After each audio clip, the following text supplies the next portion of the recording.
ನಮಸ್ಕಾರ, ಧ್ವನಿ ಸಮಾಚಾರಕ್ಕೆ ಸ್ವಾಗತ. ನಾನು ಶರತ್ ಬೇಕೂರು. ಮೊದಲಿಗೆ ಇವತ್ತಿನ ಮುಖ್ಯಾಂಶಗಳು. ಕೇಂದ್ರ ನಿರ್ಣಯಕ್ಕೆ ಅಸ್ತು ಎಂದ ಸುಪ್ರೀಂ. ಆರ್ಟಿಕಲ್ 370 ರದ್ದತಿ ಅರ್ಹತೆಗೊಳಿಸಿದ ಕೋರ್ಟ್. ನ್ಯಾಯಾಲಯದ ಆದೇಶಕ್ಕೆ ಮೋದಿ ಮುಖದಲ್ಲಿ ಮಂದಹಾಸ. ಹೊನಲು ಬೆಳಕಿನ ಕ್ರೀಡೋತ್ಸವದಲ್ಲಿ ಪ್ರತಿಭಾ ಅನಾವರಣ. ವಿದ್ಯಾರ್ಥಿಗಳ ಕಲಾ ಕ್ರೀಡೆಗೆ ಮನಸೋತ ಶ್ರೀರಾಮ ವಿದ್ಯಾಕೇಂದ್ರದ ಮೈದಾನ. ಮೈನವಿರೇಳಿಸುವ ಕವಾಯತುಗಳಿಗೆ ಸಾಕ್ಷಿಯಾಯಿತು ಕಲ್ಲಡ್ಕ. ಉಳ್ಳಾಲದ ಸಮುದ್ರದಲ್ಲಿ ನೀರು ಪಾಲಾಗಿದ್ದ ಬಾಲಕರ ಶವ ಪತ್ತೆ. 2 ದಿನಗಳ ಬಳಿಕ ಪತ್ತೆಯಾದ ಮೃತದೇಹ. ಕುಟುಂಬದಲ್ಲಿ ಮಡುಗಟ್ಟಿದ ಶೋಕ. ಮಂಜೇಶ್ವರದಲ್ಲಿ ಮಳೆಯ ಅಬ್ಬರ. ಮನೆಗೆ ಸಿಡಿಲು ಬಡಿದು ಅಪಾರ ನಷ್ಟ. ಆಕಸ್ಮಿಕ ಮಳೆಗೆ ಮಂಜೇಶ್ವರ ಜನತೆ ಕಂಗಾಲು. ಚೈನೀಸ್ ಆಟಗಾರರ ವಿರುದ್ಧ ಗೆದ್ದು ಬೀಗಿದ ಭಾರತದ ವನಿತಾ ಜೋಡಿ. ಬ್ಯಾಡ್ಮಿಂಟನ್ನಲ್ಲಿ ವನಿತಾ ಡಬಲ್ಸ್ ಜಯಬೇರಿ. ಅಶ್ವಿನಿ ತನಿಷಾ ಆಟಕ್ಕೆ ದೇಶದೆಲ್ಲೆಡೆ ಮೆಚ್ಚುಗೆ.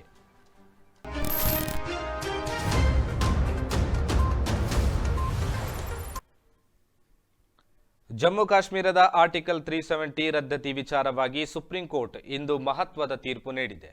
ಕೇಂದ್ರದ ನಿರ್ಣಯವನ್ನ ಸುಪ್ರೀಂ ಎತ್ತಿ ಹಿಡಿದುಕೊಂಡಿದೆ. ಸುಪ್ರೀಂ ಕೋರ್ಟ್ ತೀರ್ಮಾನಕ್ಕೆ ಪ್ರಧಾನಿ ನರೇಂದ್ರ ಮೋದಿ ಹರ್ಷ ವ್ಯಕ್ತಪಡಿಸಿದ್ದಾರೆ.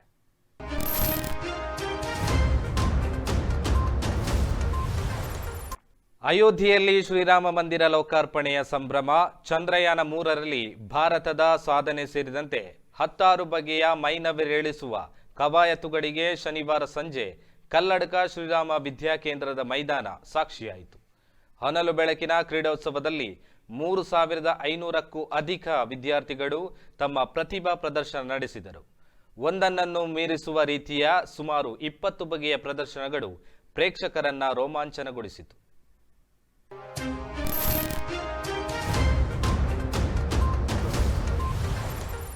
ಭಾರೀ ಗುಡುಗು ಮಳೆಗೆ ಮನೆಯ ವಿದ್ಯುತ್ ಉಪಕರಣಗಳಿಗೆ ಹಾನಿಯಾಗಿದ್ದು ಅಪಾರ ನಷ್ಟ ಉಂಟಾದ ಘಟನೆ ಅಳಿಕೆ ಗ್ರಾಮದ ಬೈರಿಕಟ್ಟೆ ಸಮೀಪದಲ್ಲಿ ನಡೆದಿದೆ. ಬೈರಿಕಟ್ಟೆ ಸಮೀಪ ಕುಡಿಯರ ಮೂಲೆ ಐತಪ್ಪ ನಾಯ್ಕ್ ಎಂಬವರ ಮನೆಗೆ ಸಿಡಿಲು ಬಡಿದು ವಿದ್ಯುತ್ ಉಪಕರಣಗಳಿಗೆ ಹಾನಿಯಾಗಿ ಅಪಾರ ನಷ್ಟ ಉಂಟಾಗಿದೆ ಎಂದು ತಿಳಿಸಿದ್ದಾರೆ.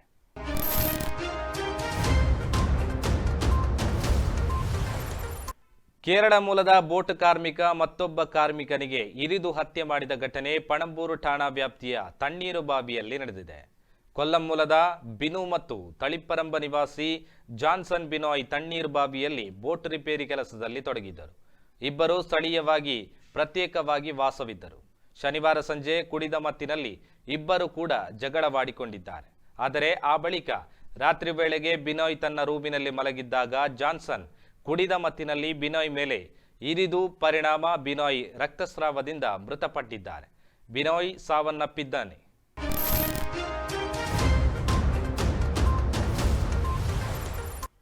ಸೋಮೇಶ್ವರ ಸೋಮನಾಥ ದೇವಸ್ಥಾನದಲ್ಲಿ ಅನ್ನಪ್ರಸಾದ ಸ್ವೀಕರಿಸಿ ಸಮುದ್ರದಲ್ಲಿ ನೀರಾಟಕ್ಕಿಳಿದ 6 ಮಂದಿ ವಿದ್ಯಾರ್ಥಿಗಳಲ್ಲಿ ಇಬ್ಬರು ನೀರು ಪಾಲಾದ ಘಟನೆ ಶನಿವಾರ ಮಧ್ಯಾಹ್ನ ನಡೆದಿದೆ.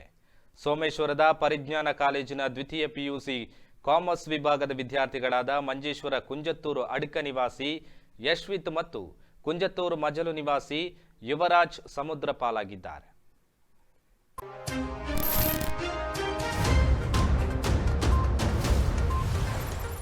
ಪುನರ್ವ ಟ್ರಸ್ಟ್ ಕಾಸರಗೋಡು ಇದರ ವತಿಯಿಂದ ಕಾಸರಗೋಡಿನ ಕನ್ನಡ ಮಾಧ್ಯಮ ಶಾಲೆಯ ಅರ್ಹರಾದ 41 ವಿದ್ಯಾರ್ಥಿಗಳಿಗೆ ಸಹಾಯಧನ ಹಾಗೂ ಶೈಕ್ಷಣಿಕ ಪರಿಕರಗಳನ್ನು ನೀಡಲಾಯಿತು.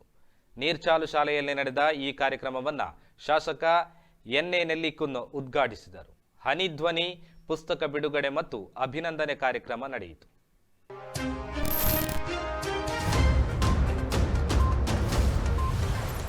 ಹೆಲ್ಮೆಟ್ ಧರಿಸಿದ ಕಳ್ಳನೋರ್ವ ಅಂಗಡಿಗಳಿಗೆ ನುಗ್ಗಿ ಕಳವು ಮಾಡಿದ ಘಟನೆ ಬಿಸಿ ರೋಡಿನ ಕೈಕಂಬ ಎಂಬಲ್ಲಿ ಭಾನುವಾರ ರಾತ್ರಿ ವೇಳೆ ನಡೆದಿದೆ.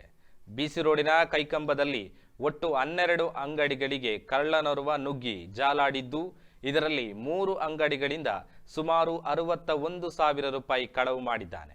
ರಾತ್ರಿ ವೇಳೆ ಭಾರೀ ಮಳೆ ಇದ್ದು ಕಳ್ಳ ಇದೇ ಸಮಯದಲ್ಲಿ ಕಳವು ಮಾಡಿದ್ದಾನೆ ಎಂದು ಹೇಳಲಾಗಿದೆ.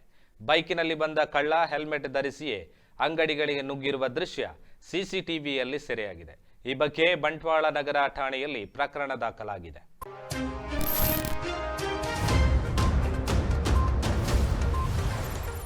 ಮಹತೋಬಾರ ಶ್ರೀ ಕಾರಿಂಜೇಶ್ವರ ಕ್ಷೇತ್ರದಲ್ಲಿ ನಾಳೆ ಲಕ್ಷದೀಪೋತ್ಸವ ಜರಗಲಿದೆ. ಬಹಳ ವಿಜೃಂಭಣೆಯ ದೀಪೋತ್ಸವ ಇದಾಗಿದ್ದು ಜನಸಾಗರವೇ ಹರಿದು ಬರುವ ನಿರೀಕ್ಷೆ ಇದೆ.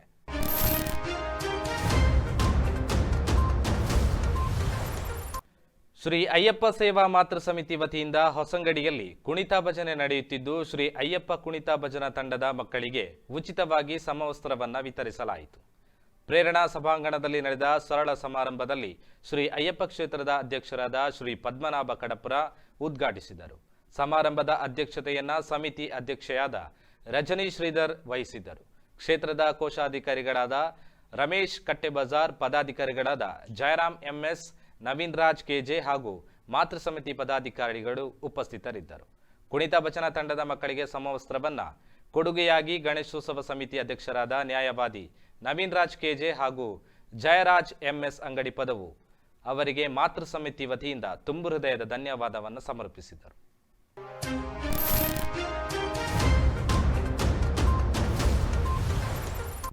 ಐಲಾ ಶ್ರೀ ದುರ್ಗಾ ಪರಮೇಶ್ವರಿ ದೇವಸ್ಥಾನ ಉಪ್ಪಳ ಇದರ ಆಶ್ರಯದಲ್ಲಿ ಡಿಸೆಂಬರ್ 12ರಂದು ಮಂಗಳವಾರ ಲಕ್ಷ ದೀಪೋತ್ಸವ ಪ್ರಯುಕ್ತ ಸಾಯಂಕಾಲ 6:30ರಿಂದ 7:30 ತನಕ ಸಾಮೂಹಿಕ ದುರ್ಗಾಷ್ಟೋತ್ತರ, ನಾಮಜಪ, ಭಜನಾ ಸತ್ಸಂಗ ನಡೆಯಲಿದೆ.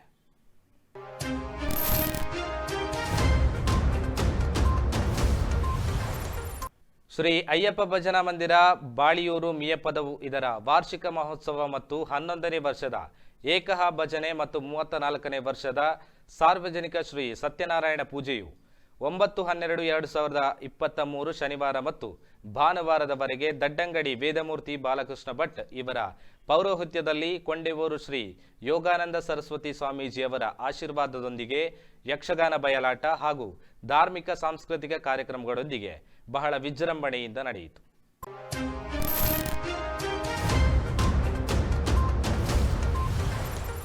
ಬಂಗ್ರಮಂಜೇಶ್ವರ ಸರ್ಕಾರಿ ಉನ್ನತ ಪ್ರೌಢಶಾಲೆಯಲ್ಲಿ ವಿಶ್ವ ಮಣ್ಣು ದಿನ ಆಚರಿಸಲಾಯಿತು.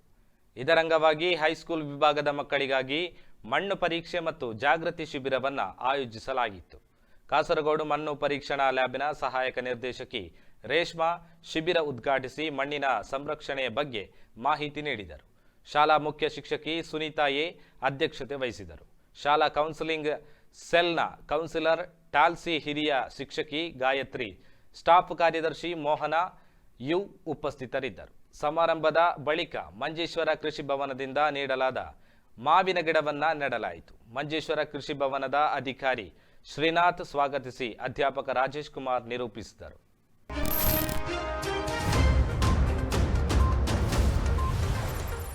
ಬಂದ್ಯೋಡು ಅಡ್ಕ ನಿವಾಸಿ ಬಾಯ್ಕಟ್ಟೆ ಕೋರಿಕಾರ್ ತರವಾಡಿನ ಮೂಲಸ್ಥಾನಿ ಧಾರ್ಮಿಕ ಮುಂದಾಳು ಸುಂದರ ಬೆಳ್ಚಾಡ ಅಲ್ಪಕಾಲದ ಅಸೌಖ್ಯದಿಂದ ಸ್ವಗೃಹದಲ್ಲಿ ನಿಧನರಾಗಿದ್ದಾರೆ. ಅವರ ನಿಧನಕ್ಕೆ ಮಕ್ಕಳು ಹಾಗೂ ಬಂಧು ಬಳಗದವರು ಮತ್ತು ಶ್ರೀ ವಿಷ್ಣುಮೂರ್ತಿ ತರವಾಡು ಕೋರಿಕಾರ್ ಮೀಂಜಾ, ಬೊಳ್ನಾಡು ಶ್ರೀ ಭಗವತಿ ಕ್ಷೇತ್ರ, ಉಪ್ಪಳ ಶ್ರೀ ಭಗವತಿ ಕ್ಷೇತ್ರ ಸಮಿತಿ ಸಂತಾಪ ಸೂಚಿಸಿದರು.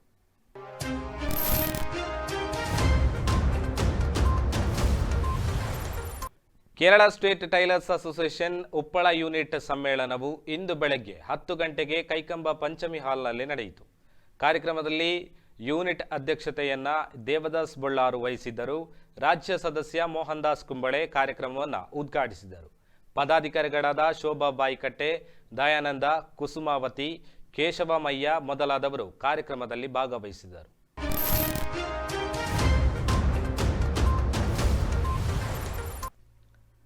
ಶ್ರೀ ಕ್ಷೇತ್ರ ಧರ್ಮಸ್ಥಳ ಗ್ರಾಮಾಭಿವೃದ್ಧಿ ಯೋಜನೆ, ಬಿಸಿ ಟ್ರಸ್ಟ್ ಕಾಸರಗೋಡು ಹಾಗೂ ಶೌರ್ಯ ವಿಪತ್ತು ಘಟಕ ಕಾಸರಗೋಡು ವಲಯ ಮಧೂರು ನಿನ್ನೆ ಕಾಸರಗೋಡು ತಾಲೂಕಿನಲ್ಲಿ ಶೌರ್ಯ ವಿಪತ್ತು ಘಟಕ ಆರಂಭವಾಯಿತು.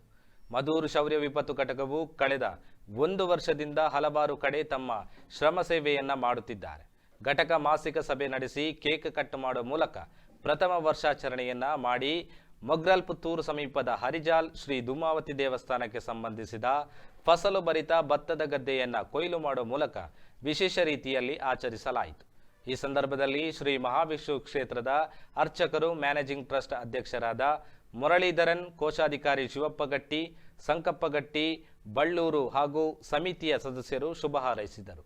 ವಲಯದ ಮೇಲ್ವಿಚಾರಕಿ ಶ್ರೀಮತಿ ಮುಗ್ರಾಲ್ ಪುತ್ತೂರು, ಕಾರ್ಯಕ್ಷೇತ್ರದ ಸೇವಾ ಪ್ರತಿನಿಧಿ ಶ್ರೀಮತಿ ಪ್ರಿಯಾ, ಘಟಕದ ಪ್ರತಿನಿಧಿ ರವೀಂದ್ರ, ಸಂಯೋಜಕರಾದ ಮೀರಾ ಹರೀಶ್, ಕುತ್ಯಾಡ ಶ್ರೀ ನವಜೀವನ ಸಮಿತಿ ಹಾಗೂ ಘಟಕದ ಸ್ವಯಂ ಸೇವಕರು ಈ ಸೇವೆಯಲ್ಲಿ ಸಹಕರಿಸಿದರು. ಶ್ರೀ ಕ್ಷೇತ್ರ ಧರ್ಮಸ್ಥಳ ಗ್ರಾಮಾಭಿವೃದ್ಧಿ ಯೋಜನೆಯ ಶೌರ್ಯ ವಿಪತ್ತು ತಂಡದಿಂದ ಕೊಯ್ಲು ಸೇವೆ ಹರಿಜಾಲ್ ಕ್ಷೇತ್ರಕ್ಕೆ ಸಂಬಂಧಪಟ್ಟ ಗದ್ದೆಯಲ್ಲಿ ಶೌರ್ಯ ವಿಪತ್ತು ತಂಡದಿಂದ ಕೊಯ್ಲು ಸೇವೆ.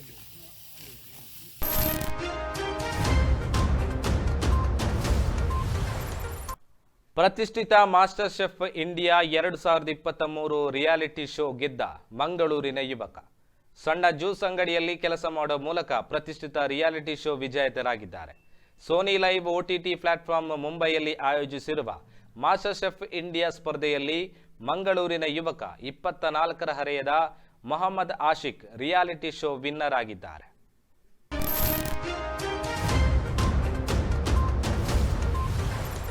ರಾಷ್ಟ್ರೀಯ ನೆಟ್ಬಾಲ್ ಚಾಂಪಿಯನ್ಶಿಪ್ ಪಂದ್ಯದಲ್ಲಿ ಆಡಲು ಕರ್ನಾಟಕ ತಂಡಕ್ಕೆ ವಾಮಂಜೂರಿನ ವಿದ್ಯಾರ್ಥಿ ಪವನ್ ಪೂಜಾರಿ ಆಯ್ಕೆಯಾಗಿದ್ದಾರೆ. ಪವನ್ ಇವರು ವಾಮಂಜೂರು ನಿವಾಸಿ ನಾಗೇಶ್ ಪೂಜಾರಿ ಹಾಗೂ ಲೋಲಾಕ್ಷಿ ದಂಪತಿಗಳ ಪುತ್ರನಾಗಿದ್ದು, ಯನಪೋಯ PU ಕಾಲೇಜಿನಲ್ಲಿ ಪ್ರಥಮ ವರ್ಷದ ವಿದ್ಯಾರ್ಥಿ. ಬೆಂಗಳೂರಿನಲ್ಲಿ ನಡೆದ ರಾಜ್ಯ ಮಟ್ಟದ ನೆಟ್ಬಾಲ್ ಸ್ಪರ್ಧೆಯಲ್ಲಿ ಅತ್ಯುತ್ತಮ ಪ್ರದರ್ಶನ ನೀಡಿ ರಾಷ್ಟ್ರ ತಂಡಕ್ಕೆ ಆಯ್ಕೆಯಾಗಿದ್ದು, ಜಾರ್ಖಂಡ್ನಲ್ಲಿ ನಡೆಯಲಿರುವ 29ನೇ ನೆಟ್ಬಾಲ್ ಚಾಂಪಿಯನ್ಶಿಪ್ ಪಂದ್ಯದಲ್ಲಿ ಕರ್ನಾಟಕ ತಂಡವನ್ನ ಪ್ರತಿನಿಧಿಸಲಿದ್ದಾರೆ. ಈ ಪಂದ್ಯವು ಜಾರ್ಖಂಡ್ನಲ್ಲಿ ಡಿಸೆಂಬರ್ 21ರಿಂದ 24ರವರೆಗೆ ನಡೆಯಲಿದೆ.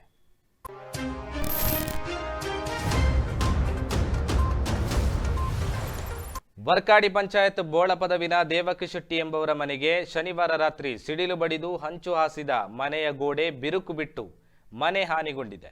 ಅದೃಷ್ಟವಶಾತ್ ಮನೆಯವರು ಸಣ್ಣ ಪುಟ್ಟ ಗಾಯವಾಗಿ ಅಪಾಯದಿಂದ ಪಾರಾಗಿದ್ದಾರೆ. ಘಟನಾ ಸ್ಥಳಕ್ಕೆ ಬಿಜೆಪಿ ಜಿಲ್ಲಾಧ್ಯಕ್ಷ ರವೀಶ್ ತಂತ್ರಿ, ನೇತಾರರಾದ ಸುಧಾಮ ಗೋಸಾಡ, ಧೂಮಪ್ಪ ಶೆಟ್ಟಿ, ತಾಮಾರ್, ಯತಿರಾಜ್ ಶೆಟ್ಟಿ, ಕೆದುಂಬಾಡಿ, ಭಾಸ್ಕರ್ ಪೊಯ್ಯ, ಹರೀಶ್ ಕಿನ್ನಿಗೋಳಿ, ಪವನ್ ಬೋಳದ ಪದವು ಭೇಟಿ ನೀಡಿದರು.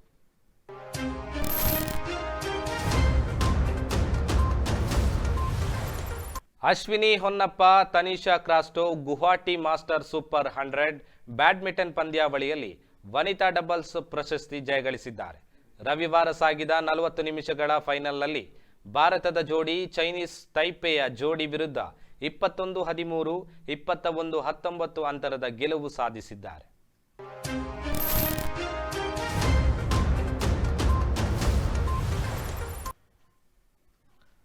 ಎಲ್ಲವನ್ನ ಮನ್ನಿಸುವವಳು, ಎಲ್ಲವನ್ನ ಸಹಿಸಿಕೊಳ್ಳುವವಳು, ಸಹನೆಗೆ ಇನ್ನೊಂದು ಹೆಸರಿದ್ರೆ ಅದು ಅಮ್ಮ. ಅಂತಹ ಒಂದು ವಿಡಿಯೋ ಇವತ್ತಿನ ವೈರಲ್ ಸೆಗ್ಮೆಂಟ್ನಲ್ಲಿ. ಇದರೊಂದಿಗೆ ಇಂದಿನ ಸಮಾಚಾರವನ್ನು ಮುಕ್ತಾಯಗೊಳಿಸ್ತಾ ಇದ್ದೇನೆ. ನಿರಂತರ ಸುದ್ದಿಗಾಗಿ ವೀಕ್ಷಿಸಿ ನಿಮ್ಮ ಧ್ವನಿ ಮೀಡಿಯಾ. ஒரு முறை என்ன பாரம்மா, கடவுளின் கண்கள் நீ அம்மா, காவலிலும் போல் ஏதம்மா, உன் போல் அம்மா யாரம்மா, உன் விரல்களை பிடித்திடும் போது கிடைக்குதே பிரபஞ்சமே, தாயே உன் மடியில் இருந்தால் போதும் அம்மா. ஒரு முறை என்ன பாரம்மா தாயே, தாய்மையின் உச்சம் நீ அம்மா தாயே.